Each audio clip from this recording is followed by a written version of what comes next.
الحمدللہ رب العالمین والصلاة والسلام علی رسول النبی الکریم وعلی آلہ واصحابہ اجمعین اما بعد فاعوذ باللہ من الشیطان الرجیم بسم اللہ الرحمن الرحیم اقترب للناس حسابهم وهم فی غفلۃ معرضون ما یأتیہم من ذکر من ربهم محدث الا استمعوه وهم یلعبون لاہیة قلوبهم وأسروا النجوى الذين ظلموا هل هذا إلا بشر مثلكم هل هذا إلا بشر مثلكم أفتأتون السحر وأنتم تبصرون صدق الله العظيم اللهم صل على سيدنا مولانا محمد وبارك وسلم عليه صلاة سلاما كثيرا كثيرا. قابل احترام، قابل عزت میرے بھائیوں، قابل احترام اسلامی مائیں اور بہنیں، السلام علیکم ورحمۃ اللہ وبرکاتہ. الحمدللہ آج ہم سورہ الانبیاء سٹارٹ کر رہے ہیں. یہ قرآن حکیم کی 21ویں سورت ہے اور یہ مکی سورت ہے، اور مکہ میں جو نبی علیہ الصلوۃ والسلام نے زندگی گزاری ہے تو ان 13 سالوں کے یہ درمیانی عرصے کی سورت آپ اس کو کہہ سکتے ہیں. ابھی تک مکہ میں فزیکل پرسیکیوشن سٹارٹ نہیں ہوئی تھی. فزیکلی لوگوں کو مارنے اور ان کو عذاب دینے اور تکلیف پہنچانے کی کیفیت ابھی پیدا نہیں ہوئی تھی، لیکن ہر روز کوئی نہ کوئی بندہ مسلمان ہو رہا تھا، ہر گھر کسی نہ کسی والے سے افیکٹ ہو رہا تھا. اس کو سورہ انبیاء اس لیے کہتے ہیں کہ اس میں بہت سارے نبیوں کا تذکرہ ہے. تو وہ سورہ جس میں کئی نبیوں کا ذکر ہے تو اس کی پہچان کے لیے اس کا نام انبیاء رکھ دیا، جس میں کئی نبیوں کا ذکر آیا ہے. تو اللہ رب العالمین نے اس صورت میں آغاز ہوتا ہے تو اللہ ارشاد فرماتے ہیں اقترب للناس حسابهم وهم فی غفلۃ معرضون. قریب آ گیا ہے لوگوں کا حساب، لوگوں کے حساب کا دن اور حساب کا وقت قریب آ پہنچا ہے. وهم فی غفلۃ معرضون، لیکن وہ اپنی غفلت کے اندر اسی طرح منہ پھیرے ہوئے ہیں.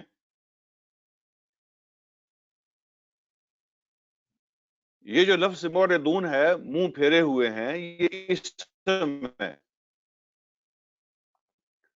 اور اسم کے اندر دو جو ہے نا چیزیں ہوتی ہیں جو فعل کے اندر نہیں ہوتی. جب اسم استعمال ہوتا ہے نا تو اس کا مطلب ہوتا ہے کہ اس میں کنٹینیوٹی ہے، اس میں تسلسل ہے. تو وہ غفلت میں منہ پھیرے ہوئے ہیں، اس کا مطلب ہے مسلسل منہ پھیرے چلے جا رہے ہیں، مسلسل توجہ نہیں دے رہے ہیں، اور مسلسل اگنور کر رہے ہیں اس میسج کو اور کرتے چلے جا رہے ہیں. ایک اس میں کنٹینیوٹی ہوتی ہے، اور دوسرا یہ کہ اس کے اسم کے اندر فعل کی نسبت جو ہے وہ معنی کے اندر سختی ہوتی ہے اور اس میں معنی کے اندر شدت ہوتی ہے. اقترب للناس حسابهم، لوگوں کا حساب ان کے سر پہ آ پہنچا ہے. وهم فی غفلۃ معرضون، حالت یہ ہے کہ وہ غفلت کے اندر پڑے ہوئے ہیں اور منہ پھیرے ہوئے ہیں اور پھیرے چلے جا رہے ہیں اور انتہائی سخت قسم کا اعراض برت رہے ہیں. اس آیت میں یہ جو فرمایا نا کہ لوگوں کا حساب ان کے قریب سر پہ آ پہنچا، ان کے قریب آ لگا ہے. تو اس میں لوگ کون لوگ مراد ہیں؟ اللہ کن کی بات کر رہے ہیں؟ کن لوگوں کا حساب ان کے سر پہ آ پہنچا اور وہ منہ پھیرے ہوئے ہیں؟ اس میں سب سے پہلے تو مکہ والے مراد ہیں کہ مکہ والوں کا حساب جو ہے نا، ان کے حساب کا دن قریب آ گیا ہے. ہر قوم کے لیے جو موقع ہوتا ہے اس کی ایک لمٹ ہوتی ہے. ہر قوم کے لیے اللہ رب العالمین نے جو چانس رکھا ہوتا ہے اس کی ایک لمٹ ہوتی ہے، اور جب وہ قوم اپنی لائن کو کراس کر لیتی ہے، لمٹ کا وقت اس کا ختم ہو جاتا ہے، چانس ختم ہو جاتا ہے، اللہ پھر اس پہ اپنی پکڑ نازل فرما دیتے ہیں۔ تو ایک تو یہ کہ مکہ والوں کا حساب ان کے سر پہ آ پہنچا ہے، یعنی ان کے لیے جو چانس تھا، جو موقع اللہ نے دیا ہوا تھا، وہ ختم ہو رہا ہے۔ اور دوسرا اس کا مطلب ساری دنیا کے انسان ہیں، ساری دنیا کے انسان جو ہیں وہ ان کا حساب دور نہیں رہا، ان سے قریب ہو گیا ہے، لیکن کوئی تیاری نہیں کر رہے اپنے حساب کی، تو منہ پھیرے ہوئے ہیں۔ حضور علیہ الصلوۃ والسلام آپ نے کئی دفعہ یہ بات ارشاد فرمائی ہے، ایسے اپنی دو انگلیاں کھڑی کر کے، کہ مجھے اور قیامت کو ایسے بھیجا گیا ہے، درمیان میں گیپ نہیں ہے، میرے بعد اب قیامت ہے، اب میرے بعد کوئی اور نبی نہیں، کوئی اور چانس نہیں ہے۔ تو اللہ رب العالمین قوموں کو چانس دیتے ہیں، اور نبی آتے رہتے ہیں، اور وہ آ کے لوگوں کو بھولا ہوا سبق یاد کراتے رہتے ہیں۔ اب اللہ نے مجھے بھیجا تو درمیان میں کوئی اور گیپ نہیں ہے، میرے بعد اب قیامت ہے، اور وہ کسی وقت بھی آ سکتی ہے۔ تو اس سے پوری دنیا کے انسان مراد ہیں کہ اب یہ لاسٹ فیز ہے دنیا کا، حضور علیہ الصلوۃ والسلام کا دنیا میں تشریف لانا، یہ لاسٹ فیز ہے اس دنیا کا۔ آپ یوں کہہ سکتے ہیں کہ یہ لاسٹ اننگز ہے دنیا کی، اس کے بعد کوئی اور اننگز نہیں ہوگی، یہ گیم کی آخری اننگز ہے، اس کے بعد کوئی اور چانس نہیں ہے، یہ سکیم کا آخری حصہ ہے جو اللہ نے دنیا کے لیے سکیم بنائی تھی۔ تو حضور علیہ الصلوۃ والسلام کی تشریف آوری کے ساتھ یہ سکیم اپنے آخری مرحلے میں داخل ہو چکی ہے۔ اب اس کے بعد کوئی اور سکیم نہیں ہے، بلکہ اس کے بعد اب قیامت ہے۔ وہ آنی کب ہے اس کا پتہ صرف اللہ کو ہے۔ اللہ نے یہ فرمایا کہ اقترب للناس حسابهم، لوگوں کا حساب قریب آ لگا ہے۔ جو چیز چل پڑتی ہے، جو آ رہی ہوتی ہے، وہ دور نہیں ہوتی۔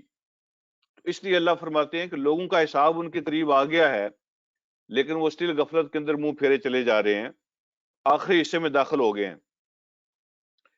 تو یہاں پہ جو پہلی آیت ہم نے پڑھی ہے، تو یہاں پہ اس کو پوز کر کے نہ تو ہم یہ کہیں کہ یہ مکہ والوں کی بات ہو رہی ہے، نہ یہ کہیں کہ یہ کافروں کی بات ہو رہی ہے۔ یہاں میں اور آپ پہلے اپنے آپ کا حساب اپنے آپ کو حساب کے کٹہرے میں کھڑا کریں۔ کیا ہمارا بھی حساب قریب آ لگا ہے؟ ہم بھی ان لوگوں میں شامل ہیں؟ تو کیا ہم بھی حساب کے لیے تیار ہیں کہ نہیں ہیں؟ یہ آیت جگا رہی ہے باقی کائنات کے انسانوں کو بھی، اور مجھے اور آپ کو بھی۔ حساب تو ہمارا بھی قریب آ لگا ہے، تو کیا ہم بھی غفلت کے اندر پڑے ہوئے ہیں؟ یہ جو اللہ نے فرمایا نا ہم فی غفلت، وہ غفلت میں پڑے ہوئے ہیں، اس کا کیا مطلب ہوتا ہے؟ غفلت کا مطلب یہ ہوتا ہے کہ کسی چیز کو کوئی خاص اہمیت نہ دینا۔ چلیں اگر آگی تو آگی، نہ آئی تو نہ صحیح، ہو گیا تو ہو گیا، نہ ہوا تو نہ صحیح۔ کسی کی کوئی ویلیو نہ ہونا، اس کو کوئی امپورٹنس نہ دینا، اس کے ہونے نہ ہونے سے کوئی فرق نہیں پڑتا زندگی کے اندر۔ تو یہ ہوتی ہے غفلت، کہ کسی چیز کے ہونے سے نہ ہونے سے کسی کو کوئی فرق نہیں پڑتا، لوگوں کے نزدیک اس کی کوئی اہمیت نہیں ہے۔ اگر قیامت آ رہی ہے، اگر حساب قریب آ گیا ہے تو آنے دیں، اس سے کیا فرق پڑتا ہے؟ تو اگر ہمیں یہ یاد کرایا جائے کہ قیامت سر پہ آ چکی ہے، پہنچنے والی ہے، تو کیا ہماری زندگی میں کوئی تبدیلی آتی ہے؟ کوئی چینج ہم فیل کرتے ہیں اپنے رویے کے اندر؟ کوئی بدلاؤ آتا ہے اپنے کنڈکٹ کے اندر، اپنے لین دین میں، اپنے معاملات میں، اپنے صبح و شام میں کوئی تبدیلی آتی ہے قیامت کا نام سن کے کہ وہ قریب آ لگی ہے؟ اور اگر نہیں آتی تو یہی غفلت ہے۔ اگر کوئی پرواہ نہیں ہوتی تو اسی کا نام غفلت ہے۔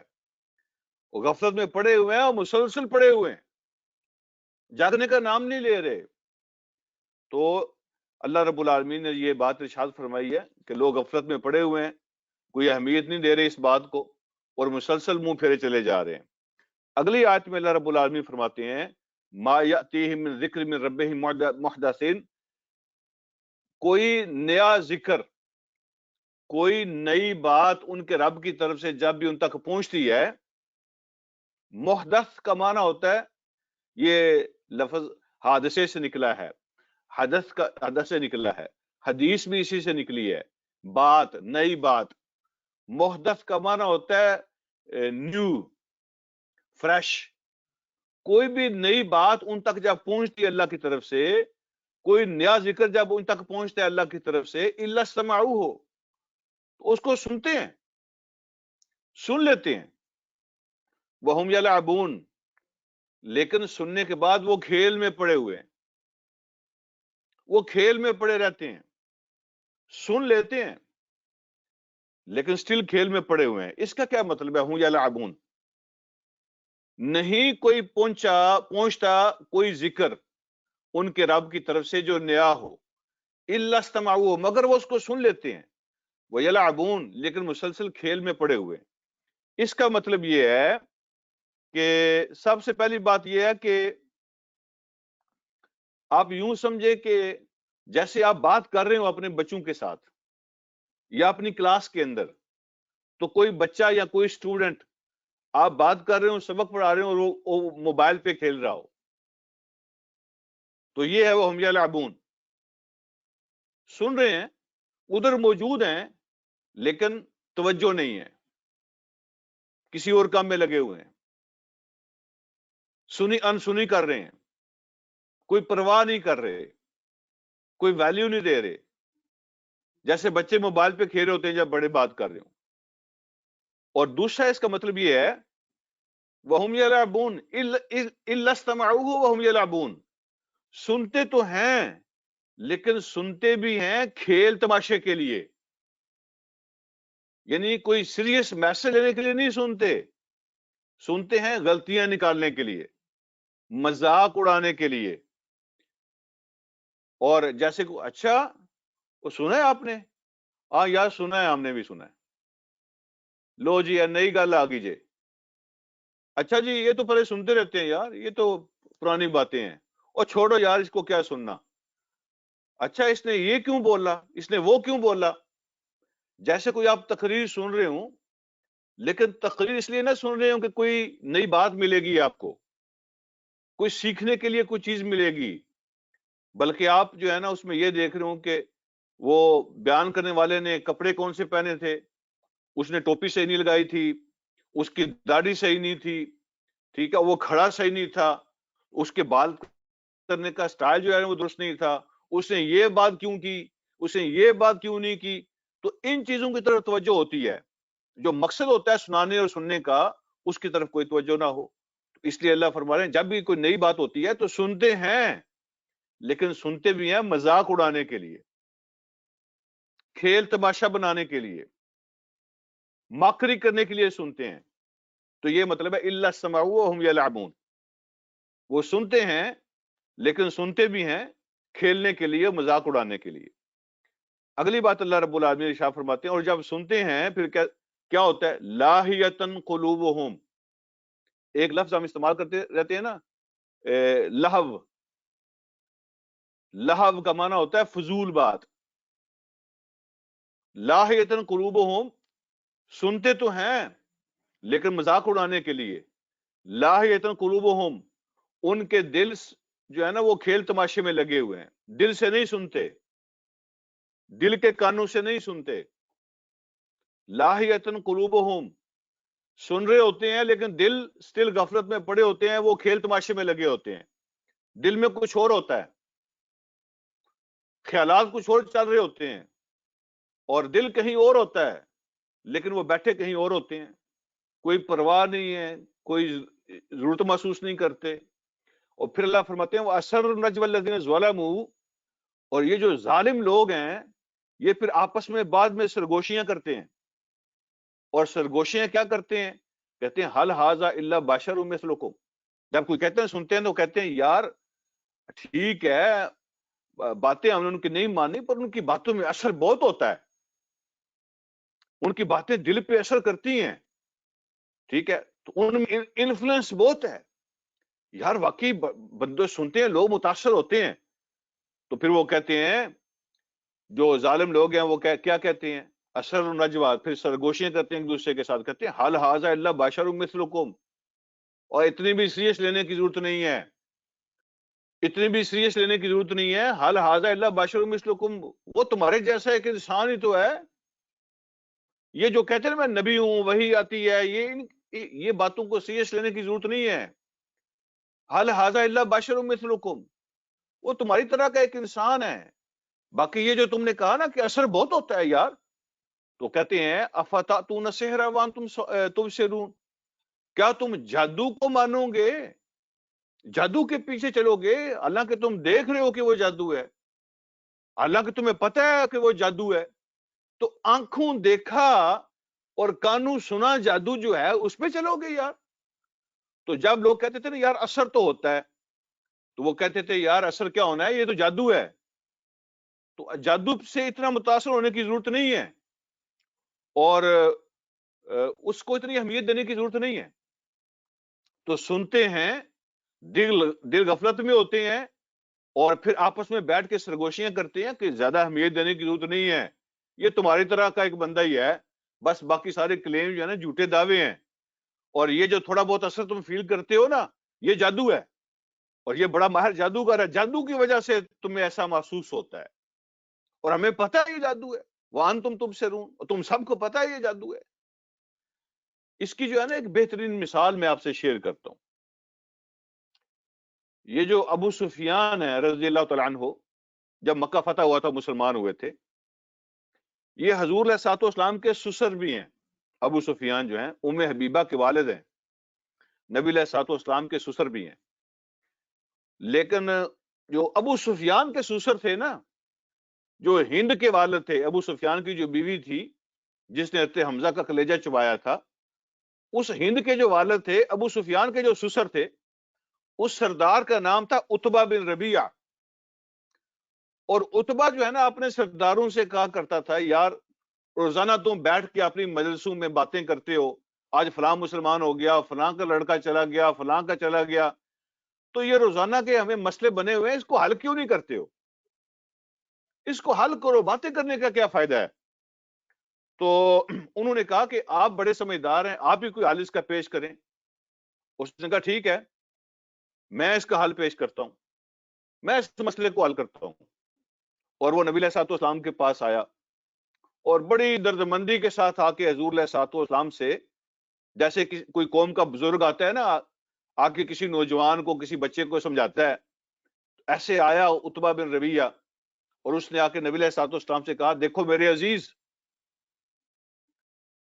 تم ہمارے خاندان کی بڑی ایک پہچان ہو، سمجھدار نوجوان ہو، تو میری بات سنو، اگر آپ کو دولت چاہیے اور یہ سارا کام آپ دولت کے لیے کر رہے ہیں، تو ہم حاضر ہیں سارے جناب اکٹھے کر کے دولت کا ڈھیر لگا دیں گے، اور آپ کی جو دولت کی ہوس ہے اس کو ہم پورا کر دیں گے. پیسے کے لیے کر رہے ہو تو جتنا چاہو پیسہ دیتے ہیں، اور اگر آپ کو سرداری چاہیے تو پورا مکہ کے سارے قبیلوں کو بلا لیتے ہیں اور ہم آپ کی سرداری کا اعلان کر دیتے ہیں، آپ کو سردار بنا دیتے ہیں اگر اس لیے کر رہے ہو.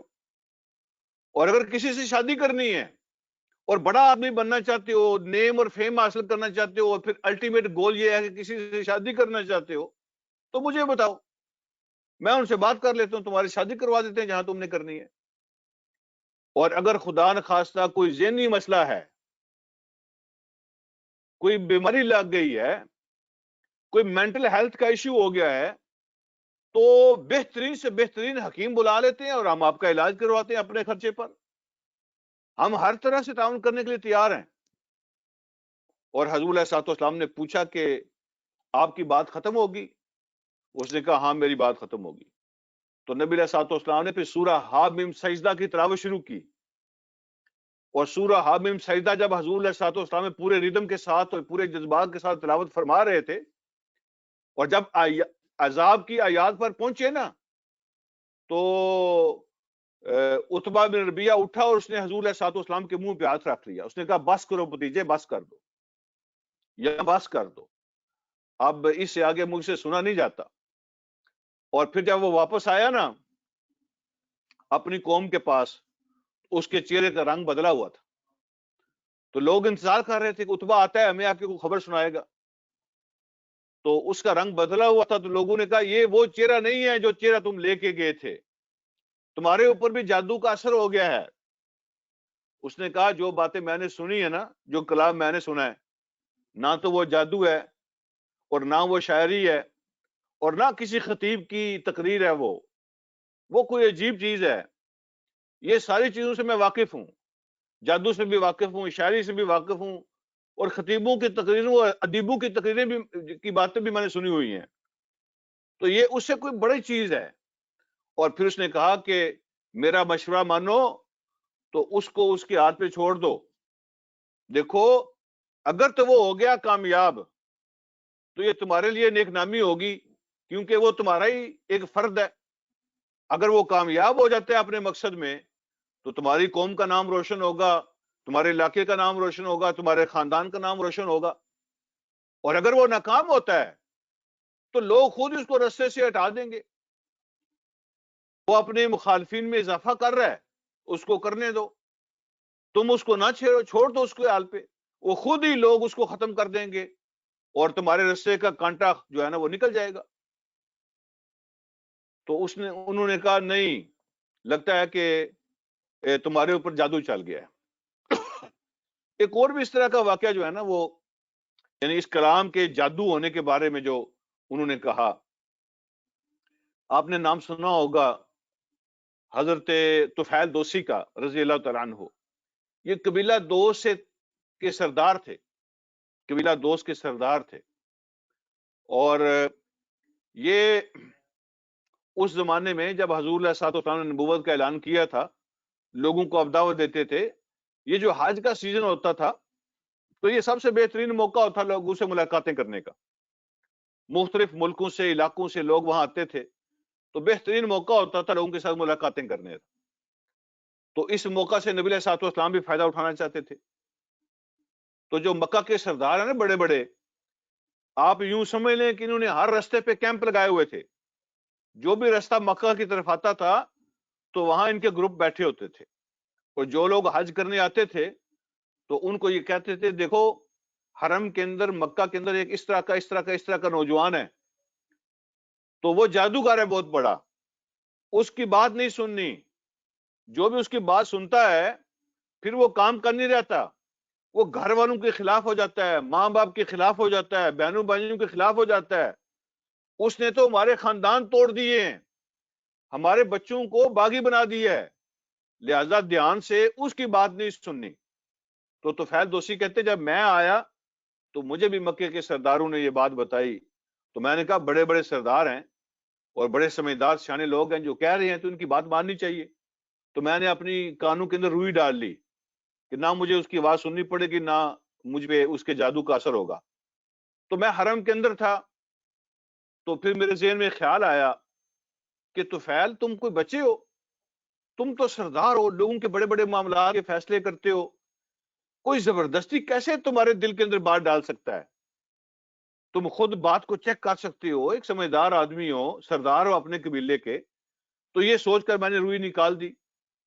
تو میں وہاں حرم کے اندر چکر لگا رہا تھا، ایک کونے سے مجھے آواز آئی، حضور علیہ الصلوۃ والسلام وہاں تلاوت فرما رہے تھے، لوگوں کو قرآن سنا رہے تھے۔ تو کہتے ہیں میں نے بھی جب آپ کی بات کو سنا، تلاوت کو سنا، قرآن کو سنا، تو ایسا کلام میں نے پہلے کبھی نہیں سنا، ایسے میرے کانوں سے میرے دل میں اتر گیا، اور ایسا اس کا کوئی اثر تھا کہ اس نے مجھے جکڑ لیا، جیسے بندے کو پوزیس کر لیتی ہے نا کوئی چیز، تو مجھے بھی اس کلام نے پوزیس کر لیا۔ میں نبی علیہ الصلوۃ والسلام سے ملا، آپ سے بات کی، اور میں نے اسلام قبول کیا۔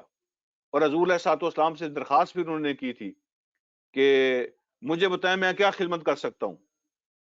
تو نبی علیہ الصلوۃ والسلام نے فرمایا کہ واپس جاؤ اور یہی بات جو تم نے قبول کی ہے اپنے قبیلے کے لوگوں کو جا کے بتاؤ۔ اور انہوں نے قبیلے کے لوگوں کو جا کے دعوت دی، لوگ آپ کے قبیلے کے بڑے آپ سے محبت کرتے تھے، انہوں نے کہا جو ایمان نہیں لائے گا پھر میرا اس کے ساتھ کوئی تعلق نہیں ہوگا۔ تو تھوڑے ہی عرصے میں ان کا سارا قبیلہ مسلمان ہو گیا تھا۔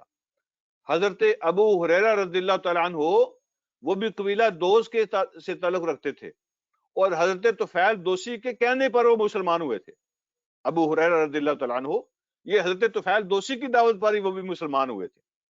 تو اس کلام کے اندر ایک جادو ہے، اس کلام کے اندر ایک اثر ہے، تو جو اثر ہے نا اس کو انہوں نے جادو کا نام دے دیا تھا۔ آج بھی نہ یہ کلام بدلا ہے، نہ اس کا اثر بدلا ہے، نہ اس کا انفلوئنس بدلا ہے، یہ آج بھی دماغوں پہ دلوں پہ اثر کرتا ہے. مسئلہ یہ ہوا ہے کہ ہم نے اس کو پیش کرنا چھوڑ دیا ہے. ہمارے اندر وہ درد ختم ہو گیا ہے جس کے ساتھ اس کو پیش کیا جائے. ایک ہوتا ہے اس کلام کے پیش کرنے والے کا جذبہ اور اس کے پیش کرنے والے کے ایموشنز، اس کا درد، اور اس کے ساتھ اس کلام کے اثر میں اضافہ ہو جاتا ہے. یہ اللہ کا کلام ہے، یہ اللہ کے الفاظ ہیں. تو جب بیان کرنے والے کے اندر درد ہوتا ہے، جذبہ ہوتا ہے، تو اس کے اندر اس کی اثر میں اضافہ ہو جاتا ہے. پرابلم یہ ہے کہ ہم نے اس کو پیش کرنا چھوڑ دیا ہے. ہمارے پیش کیے بغیر آج بھی جب لوگ اس کو مطالعہ کر رہے ہیں دوسری زبانوں کے اندر کر رہے ہیں، یعنی اللہ کے الفاظ میں نہیں پڑھ رہے اس کو، بلکہ اپنی زبانوں میں ٹرانسلیشن کو پڑھ رہے ہیں، اس پہ بھی اتنا اثر ہوتا ہے. لوگ دھڑا دھڑ ہر روز سب سے جو گروئنگ ریلیجن ہے، گروئنگ ریلیجن جو سب سے زیادہ بڑھ رہا ہے، تو وہ الحمدللہ اسلام ہے. اور یورپ کے اندر تیزی کے ساتھ لوگ اسلام قبول کر رہے ہیں. ہم نے اس کو پیش کرنا چھوڑ دیا. اگلی بات اللہ رب العالمین ارشاد فرماتے ہیں اگلی آیت کے اندر، وہ کہتے تھے یہ جادو ہے، تو اللہ پاک فرماتے ہیں قال ربی یعلم القول فی السماء والارض وهو السمیع العلیم. کوئی بھی بات ہوتی ہے آسمانوں میں زمین میں، میرا رب اس ہر چیز کو جانتا ہے. نبی علیہ الصلوۃ والسلام نے جواب دیا کہ میرا رب ایسا ہے کہ کوئی بھی بات ہوتی ہے نا آسمانوں و زمین میں، وہ ہر چیز کو جانتا ہے، ہر چیز کو جانتا ہے، سنتا ہے اور جانتا ہے، سننے والا اور جاننے والا ہے. تو کوئی بات اسے چھپی ہوئی نہیں ہے، کسی کا قول، کسی کا فرمان، کسی کی چیز اسے چھپی ہوئی نہیں ہے، ہر چیز کو وہ جانتا ہے. وہ کیا کہتے تھے؟ تو پہلے تو کہتے تھے جادوگر ہے، ٹھیک ہے، تمہارے جیسا ہی انسان ہے. تو اور کیا کہتے تھے؟ بل قالوا اضغاث احلام. تو انہوں نے یہ کہا کہ یہ تو رات کو یہ اس طرح کے خواب دیکھتا ہے، یہ بکھرے ہوئے خیالات ہیں جو خواب کی صورت میں یہ دیکھتا ہے، اور صبح آ کے ہمیں وہ خواب سنا دیتا ہے. یہ اس کے بکھری ہوئی چیزیں ہیں جو ذہن کے اندر ہوتی ہیں، رات کو خواب دیکھتا ہے، صبح اٹھ کے اس کو ترتیب دے کے وہ ہمارے سامنے پیش کر دیتا ہے. کوئی وہی شے نہیں آتی، کوئی اللہ کا کلام نہیں ہے. تو یہ ایک اور دیکھیں نا کیسے کیسے نام رکھ رہے ہیں وہ. انہی 3-4 آیتوں میں انہوں نے کتنے نام رکھے ہیں. ٹھیک ہے، یہ کچھ بھی نہیں ہے، بس ایک عام سا تمہارے جیسا انسان ہے، یہ اصل میں جادوگر ہے. ٹھیک ہے، پھر کہا کہ نہیں، یہ اس کے بکھرے خیالات ہیں، رات کو خوابیں دیتا ہے، صبح اٹھ کے بیان کرتا ہے. اور پھر کہا بل افتراہ، نہیں نہیں، بلکہ اصل میں یہ خود گھڑتا ہے سب کچھ، یہ اب خود ترتیب دیتا ہے، ساری باتیں خود گھڑتا ہے، پھر لوگوں کو سنا دیتا ہے. بل ہوا شاعر، کہا نہیں نہیں نہیں، یہ تو بڑا جو ہے نا وہ مشہور اور ماہر قسم کا شاعر ہے. یہ جو آیتیں پیش کرتا ہے نا، تو یہ شاعری ہے اس کی جو پیش کرتا ہے. پھر کہا فَلْيَأْتِنَا بِآیَةٍ كَمَا أُرْسِلَ الْأَوَّلُونَ. ہم نے سنا ہے پہلے بھی رسولوں کو اللہ نے بڑے بڑے معجزے دیے ہیں، تو یہ کوئی معجزہ اس کے پاس کیوں نہیں آتا وہ ہمارے سامنے پیش کرے جیسے پہلے رسولوں کو معجزے ملے ہیں. فَلْيَأْتِنَا، اس کو چاہیے کہ لے کے آئے ہمارے پاس بِآیَةٍ، کوئی خاص معجزہ، کوئی اسپیشل قسم کا معجزہ، کما ارسل الاولون، جس طرح پہلے رسولوں کو معجزے بھیجے گئے یا معجزے عطا کیے گئے. تو اس کو چاہیے کہ اس قسم کا کوئی معجزہ لے کے آئے کہ ہمارے سامنے وہ پیش کرے کہ ہم اس کا جواب نہ دے سکیں اور ہمارے منہ بند ہو جائیں اور مانے بغیر ہمارے پاس کوئی چارہ نہ رہے. اللہ رب العالمین فرماتے ہیں ما آمنت قبلہم من قریۃ اہلکناها افہم یؤمنون. ان سے پہلے بھی کوئی بستی ایمان نہیں لائی جس ہم نے اس کو تباہ کر دیا. اس سے پہلے بھی جو بستی بھی نہیں مانی، اور جس بستی کے لوگوں نے بھی، قریہ کا معنی یہاں شہر بھی ہو سکتا ہے، ملک بھی ہو سکتا ہے، بستی بھی ہو سکتا ہے، کوئی بھی علاقہ، کوئی بھی ملک، کوئی شہر، کوئی بستی جو ایمان نہیں لائی، ہم نے ان کو ہلاک کیا. افہم یؤمنون، تو کیا یہ لوگ ایمان لائیں گے یا نہیں لائیں گے؟ کیا یہ ایمان مانیں گے؟ یہ تاریخ ان کے سامنے ہے، اب فیصلہ ان کا ہے. اس تاریخ کو دیکھ کر سن کر کیا یہ مانیں گے؟ اب ان کی جو ہے نا وہ جو حفاظت ہے اور بچت ہے اور ان کی کامیابی ان کے اپنے ہاتھ میں ہے. ہم ان کو یہ بتا رہے ہیں کہ کوئی ایسی بستی اور شہر اور علاقہ نہیں ہے جنہوں نے وہ ریڈ لائن کراس کی ہو اور ہم نے ان کو تباہ نہ کیا ہو. اب ان کے ہاتھ میں ہے کیا کرتے ہیں. پھر اللہ فرماتے ہیں یہ جو انہوں نے کہا کہ یہ تم جیسا انسان ہے تو اللہ پاک انسانوں کو نبی کیسے بنا سکتا ہے؟ کوئی فرشتہ ہونا چاہیے تھا، کوئی اور مخلوق ہوتی. یہ ہمارے اندر پیدا ہوا، ہمارے اندر جوان ہوا، ہم اس کے ماں کو جانتے ہیں، باپ کو جانتے ہیں، دادا کو جانتے ہیں، خاندان کو جانتے ہیں، یہ نبی کیسے بن سکتا ہے؟ اللہ رب العالمین نے اس کا جواب دیا. اللہ نے فرمایا وَمَا أَرْسَلْنَا قَبْلَكَ إِلَّا رِجَالًا، اے نبی صلی اللہ علیہ وسلم آپ سے پہلے بھی ہم نے کسی کو رسول نہیں بنایا جو مرد نہ ہو، جو آدمی نہ ہو. کسی فرشتے کو، کسی جن کو یا کسی اور کو ہم نے انسانوں کے لیے نبی بنا کر نہیں بھیجا. ہم نے آپ سے پہلے بھی کسی کو، مگر وہ سارے کے سارے آدمی ہی تھے، انسان تھے جن کو ہم نے نبوت عطا کی ہے. فرق یہ ہوتا ہے نوحی الیہم، ہم ان کی طرف وحی کرتے ہیں، ڈائریکٹ وہ ہم سے گائیڈنس لیتے ہیں، ڈائریکٹ ہم سے ہدایات لیتے ہیں، ہم ان کو ڈائریکٹ نوازتے ہیں اپنی وحی سے اور اپنے کلام سے، اپنی ہدایات سے اور باتوں سے. اور پھر فرمایا فَاسْأَلُوا أَهْلَ الذِّكْرِ إِن كُنتُمْ لَا تَعْلَمُونَ، اگر تمہیں نہیں پتا تو اہل ذکر سے پوچھ لو اگر تم نہیں جانتے. اہل ذکر کون ہے؟ اہل کتاب. اہل کتاب جن کو ہم نے پہلے کتابیں دی ہیں. یہ جو تمہیں شرارتیں سکھاتے ہیں نا آج، ان سے پوچھو ان کی کتابوں میں کیا لکھا ہوا ہے. جن کو ہم نے پہلے کتابیں دی ہیں، جن کے پاس ہم نے پہلے نبی بھیجے ہیں، ان سے پوچھ کے دیکھو کہ ان کے نبی انسان تھے یا نہیں تھے. یہ تورات پڑھنے والوں سے پوچھو نا، یہ انجیل پڑھنے والوں سے پوچھو نا، ان کے پاس جو ذکر موجود ہے ان سے پوچھو کہ ان کی کتابوں میں کیا لکھا ہوا ہے. یہ جو مکہ والے ہیں، یہ یہود و نصارہ کو اہل ذکر کہتے تھے کہ ان کے پاس آسمانی کتابیں ہیں، اور کوئی بھی مذہبی ایشو ہوتے تھے تو ان سے جا کے پوچھتے تھے، اور نبی علیہ الصلوۃ والسلام کے بارے میں بھی ان سے وہ ہدایات لیتے، اب کیا کریں، اب کیا کریں، اب کیا کریں، اور وہ ان کو شرارتیں سکھاتے رہتے تھے. اللہ نے فرمایا فَاسْأَلُوا أَهْلَ الذِّكْرِ إِن كُنتُمْ لَا تَعْلَمُونَ، اگر تمہیں نہیں پتا تو یہ ذکر والوں سے جا کے پوچھو نا، وہ تمہیں بتائیں گے کہ جو پہلے نبی آئے ہیں وہ کیسے ہوتے تھے. تو آپ بھی ان رسولوں میں سے ایک رسول ہیں، لہذا ہم نے آپ کو انسانوں میں سے چنا ہے. اور پھر اللہ فرماتے ہیں وَمَا جَعَلْنَاهُمْ جَسَدًا لَا يَأْكُلُونَ الطَّعَامَ، ہم نے کسی نبی کا ایسا جسم نہیں بنایا کہ وہ کھانا نہ کھاتے ہوں. وہ کہتے تھے یہ کیسے نبی ہیں، کھانا کھاتے ہیں، پانی پیتے ہیں، گرمی سردی لگتی ہے، بیمار ہوتے ہیں، سوتے ہیں، سب کچھ ہمارے جیسا کرتے ہیں. تو اللہ فرماتے ہیں وَمَا جَعَلْنَاهُمْ جَسَدًا، ہم نے ان کو ایسے جسم نہیں دیے تھے لا یاکلون الطعام کہ وہ کھانا نہ کھاتے ہوں، ایسے جسم ہم نے ان کو نہیں دیے تھے.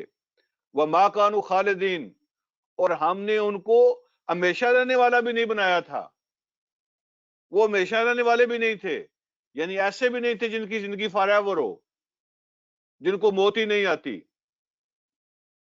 تو وہ جیتے بھی تھے، ان کو موت بھی آتی تھی، وہ پیدا بھی ہوتے تھے، وہ کھانے بھی کھاتے تھے، وہ شادیاں بھی کرتے تھے، وہ تمہارے خاندانوں کے اندر ہی وہ پیدا ہوئے، تمہارے ساتھ ہی وہ رہے ہیں. تو انہی میں سے ہم چنتے ہیں. اللہ فرماتے ہیں ہم نے ان کو ایسے جسم نہیں دیے تھے جو کھانے نہ کھاتے ہوں، اور نہ ہم نے ان کو ہمیشہ جو ہے نا وہ رہنے والا بنایا تھا.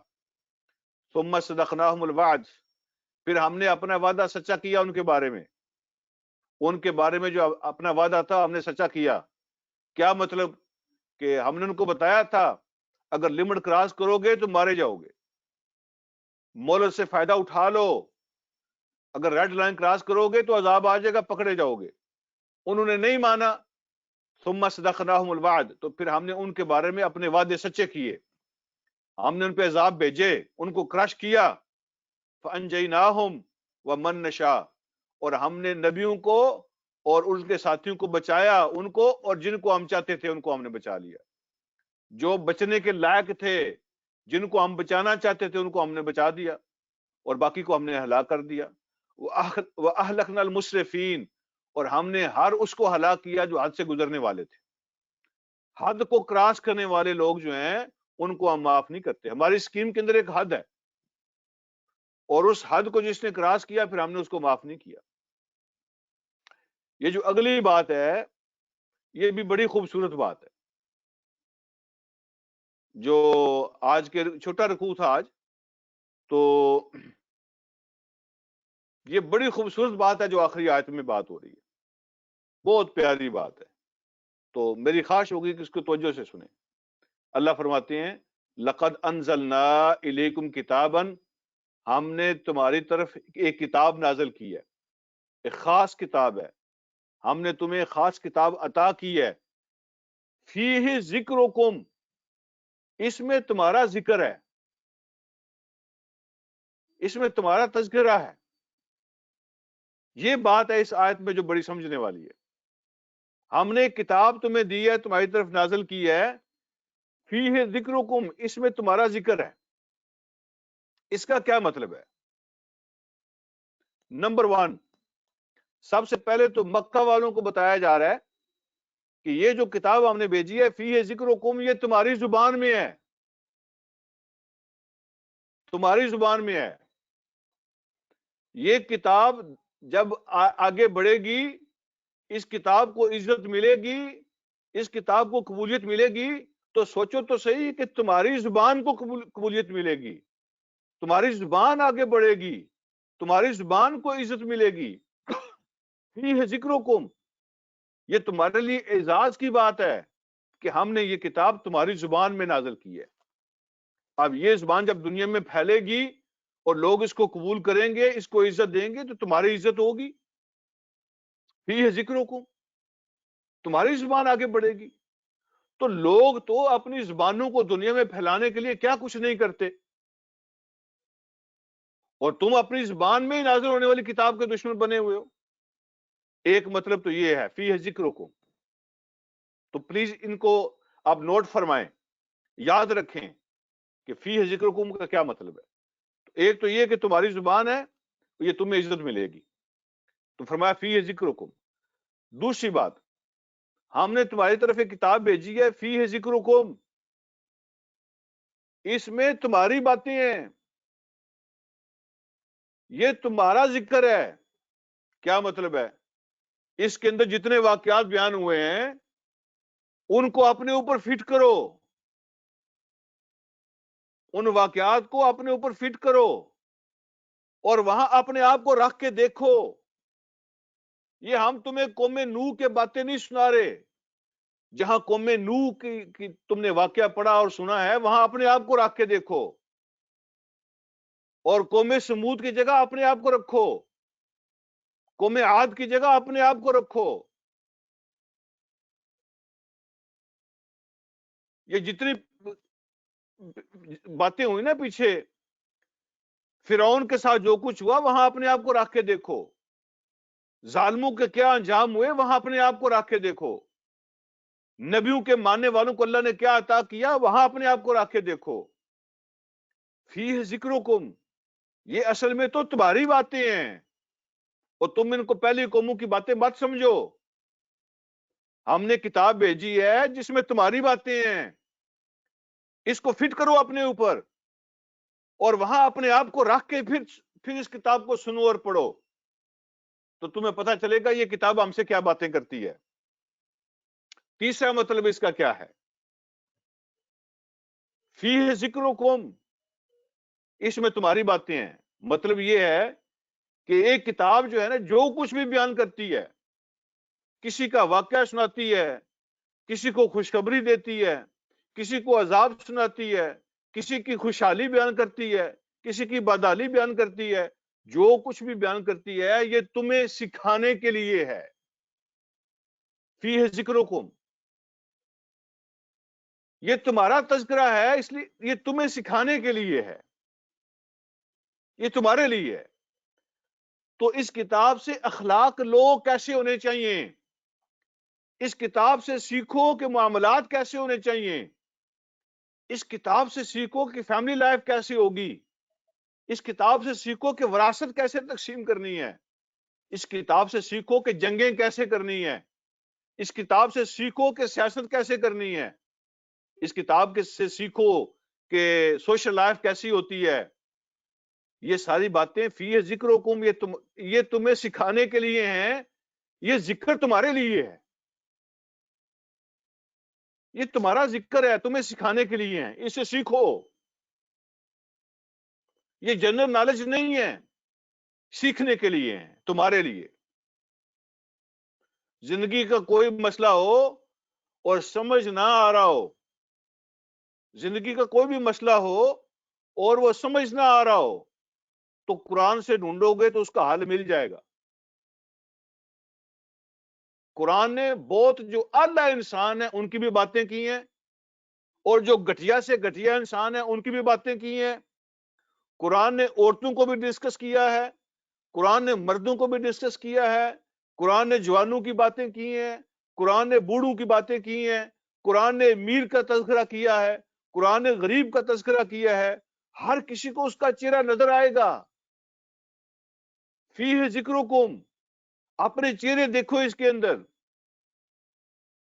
کوئی بھی تمہارا کسی بھی شعبے سے تعلق ہے، کسی بھی جنس کے ساتھ تمہارا تعلق ہے، عمر کے تم کسی بھی حصے میں ہو، جو بھی تمہیں ایشو پیش آ رہے ہیں، اگر تمہیں ان کا حل چاہیے تو قرآن کے اندر ڈھونڈو، تمہیں مل جائے گا. اللہ تو یہ کہہ رہے ہیں، لیکن ہم کیا سمجھتے ہیں؟ ہم اپنے چہرے نہیں دیکھتے، بلکہ ہم نے یہ سمجھ لیا ہے اللہ یہ ہمارا جرم معاف کرے، اللہ یہ ہمارا جرم معاف کرے. ہم نے یہ سمجھ لیا ہے کہ یہ جو کتاب آئی ہے، جب ابا جی بیمار ہوں اور ان کی جان نہ نکل رہی ہو، گھر والے تنگ ہو جائیں، تو پھر یہ کتاب پڑھنی ہوتی ہے کہ ابا جی کی جان آسانی سے نکل جائے.